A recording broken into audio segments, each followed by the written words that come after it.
right? Now how these judges are appointed, what their qualifications etc are, we will discuss in a bit. The other important thing is that according to provisions of article 130, the seat of the Supreme Court of India is supposed to be located in Delhi, but according to this provision, the Chief Justice of India, please read this in the constitution, this is not written on my face guys, if you are just sitting here in the class looking at my face, I am telling you, you are not learning zilch. If you are not using your pen and paper, आपको कुछ नहीं सीखेगा, मैं ये लिख के दे सकता हूं, है ना? आप जब ऐसा तो है नहीं कि आप कोई बहुत पढ़ लिख कर आए हैं घर से, आप यहां पर भी वही एटीट्यूड है कि जैसे शो चल रहा है टीवी का, और फिर आप घर जाएंगे, फिर उसके बाद इसको बंद कर देंगे, फिर कभी आप रिवाइज नहीं करेंगे, और फिर 2 महीने बाद आएंगे सवाल लेकर कि सर इतना सारा है, उसको रिवाइज कैसे किया जाए। तो मैं क्या बताऊं फिर उसके अंदर क्या कैसे रिवाइज किया जाए या कैसे याद किया जाए उसको। अभी एक कोई स्टूडेंट आया था किसी बैच से, वो मेरे पास एक सवाल लेकर आया था। अब स्टूडेंट के सवाल भी ऐसे होते हैं कि मेरा कई बार मेरे को ऐसा लगता है कि मैं खुद ना गिर जाऊं ये सवाल सुन के, है ना? और हो सकता है आप में से भी कुछ का ऐसा सवाल हो। एक तो क्या है कि आप लोग इतना ज्यादा एनामर्ड हो गए हैं ये सोशल मीडिया के ऊपर, जो भी वीडियोस और क्लिप्स घूमती फिरती हैं इधर से उधर, कि आपको ये लगता है कि वही पूरा अटल सत्य है, there is nothing else which is different from that. और वो भी इसलिए है क्योंकि जो मैंने आपको पहले क्लासेस में बताया था कि 3 तरीके के लोग होते हैं। अनफॉर्चुनेटली क्या हो गया है कि मैक्सिमम लोग तीसरी कैटेगरी में आ गए हैं, जिनको ना पता है और उनको ये भी नहीं पता है कि हमें नहीं पता है। उनको लगता है कि हमें तो सब आ गया क्योंकि सोशल मीडिया के ऊपर सब कुछ पता चल गया है हमें। So they think that they have got to know everything with that clipped content. They put everything which is related to the context out of the window and they only look at one piece. क्योंकि shorts का जमाना है ना आजकल, and it is the era of reels. तो 15 second की reel के अंदर आप जितना समझ सकते हैं उतना ही समझेंगे, और क्या होगा। So that is the problem. अब वो स्टूडेंट मेरे पास आया, वो मुझे बोलता है कि सर मैंने जो है लक्ष्मीकांत तो पढ़ ली। पहले तो मेरे को उसकी शक्ल देख के पता था कि इसने नहीं पढ़ी, है ना, मैं इतना पता चल जाता है। सो नाउ ही सेज कि मैंने लक्ष्मीकांत तो कर ली, ये वो।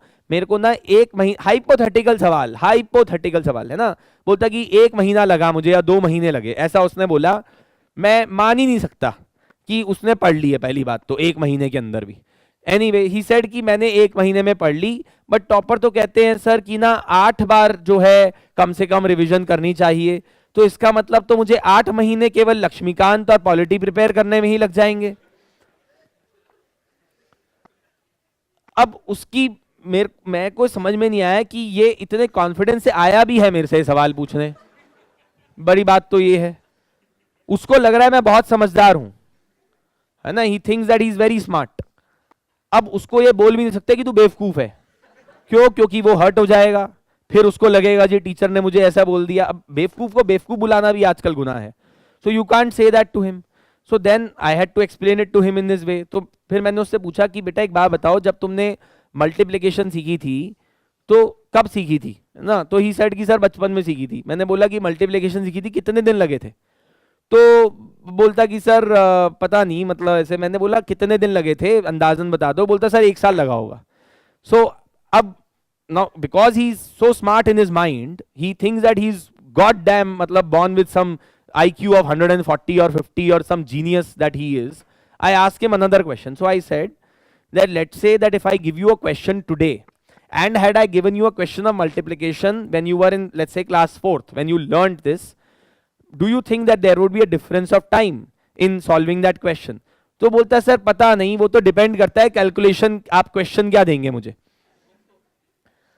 अब ऐसे आदमी से आप लॉजिक सिखाएंगे ना उसको।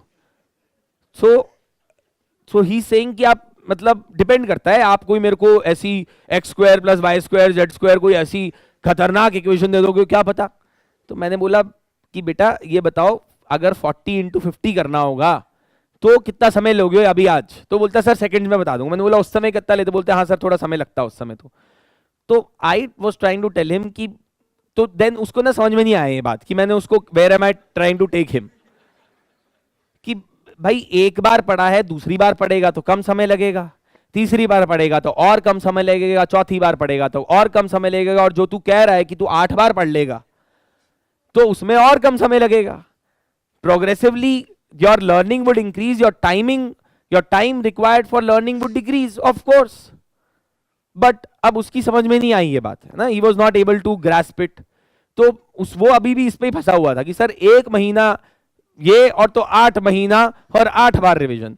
तो फिर तो मैं उसको कहना चाह रहा था, बेटा तू एक काम कर, अभी एनरोल कर यहाँ पे और 50-60 साल तक तैयारी कर एग्जाम की पहले, है ना, अच्छे से prepare for this exam till the time you are 50.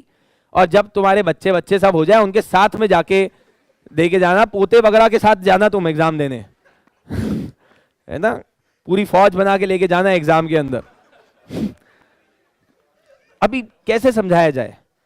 The point that I am trying to make guys is, the point that I am trying to make is that please revise, please ensure. अभी भी बहुत सारी और classes बची हैं आपके different different subjects की, जो भी है, please read a bit before coming to the class. Please ensure that you revise immediately after the class, then you revise a few days after the class, maybe 2-3 days after the class, then you revise again maybe 10 days after the class. That is the only way to retain this content for long period of time. Also please understand, unless you solve questions, unless you look at previous year questions, both prelims and mains, you will have absolutely zero idea of what is to be remembered and what is not to be remembered. You will keep remembering those things which are of no relevance, and you will miss what we call, आप जो है ना कुछ और ढूंढते ढूंढते कुछ और चीज जो इंपॉर्टेंट है, you will miss that. No, so you will miss the trees for the woods, इसको बोलते हैं हम. So please do understand that you have to focus on what is required for the examination. Time is very limited. So go through previous year questions, understand whether that what I am learning, whether that is even relevant for the examination or not. And so, and when you sit in the class, this is possibly maybe the 10th time that I am telling you, please do not sit here as if you have come to watch a cricket match. You are not spectators here. You people are here to learn. Be active, be very proactive, have pen and paper always ready, writing down things, whatever you think is important, which I have said. A lot of times I have told you, I will say things which I will not dictate. A lot of things that I will not dictate, but those things are important to retain those concepts in mind. Those things are important to retain the entire understanding of that concept also. So जब class में बैठें तो please active mode में बैठिएगा, aggressive mode में बैठिएगा कि आज हमें कुछ सीख के लेके जाना है. डिक्टेट हो या ना हो इससे कोई फर्क नहीं पड़ता है, because in the coming classes you will see that there will be a lot of topics which I will be discussing with the help of handouts only, because we have run out of time, and therefore it's not possible for me to be dictating everything that I am discussing. Some things I will still dictate, but a lot of things will be discussed with the help of handouts. There will be a lot of content that will be coming your way in next 5-6 classes. So please ensure that you come to classes prepared, having read things beforehand and having gone through things beforehand, so that you can absorb more in the classes. Anyway,